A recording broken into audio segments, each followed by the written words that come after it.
আর ভাল লাগে বলো? এই শরীর খারাপও হয়ে যাচ্ছে এখানে আমার, ওখানে গিয়েও তো আমার কাজ আছে বলো না?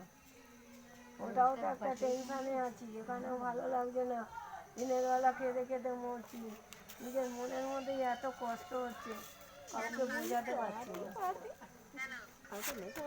কি বলো না, সবাই আলোচনা করছে ওই একটাই কথা।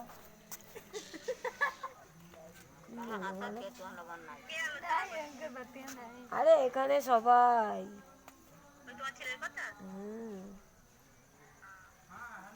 ওই নিয়েও না আরো একটা টেনশন মনে আসছে, আজকে এরকম করলো, ওটাই কথা না। কি করবো আমি সেটাই বুঝে পাচ্ছি না, আবার তো হ্যাঁ না গো, ওই বন্ধুটা তো ফোনই তুলছে না, 3-4 বার ফোন করেছি সকাল দিয়ে।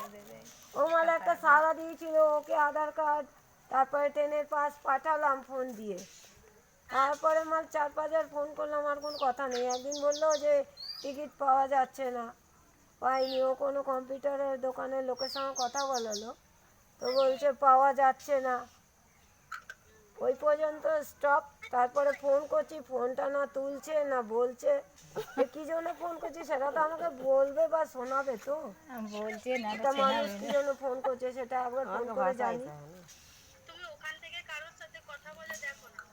আরে এখান থেকে আমি যেখানে নেমেছি না ট্রেন দিয়ে, পূর্বাঞ্চল গোরখপুর স্টেশন, ওখানে গেলে আমি কারেন্ট টিকিট কাটতে পারবো, কিন্তু বসতে পারবো না। হ্যাঁ, তারপরে যা এখানে যেখানে ছাপড়া বিহার আছে, বরণী আছে, ওইখান দিয়ে তো গাড়িটা পাস হবে, তো ওইখানে তো সব গায়ের উপরে হুড়মুড়িয়ে ঢোকে, ওইখানেই তো প্রবলেম হয়ে যায় না, লোক মরণ বাঁচর চাপাচাপি হয়ে যায়। যেমন কি আমি রিজার্ভেশনে এসছি, আমার সঙ্গে ওই বন্ধুটা আসলো, ও আমার সিটে শুয়ে বসে আসলো আরাম করে।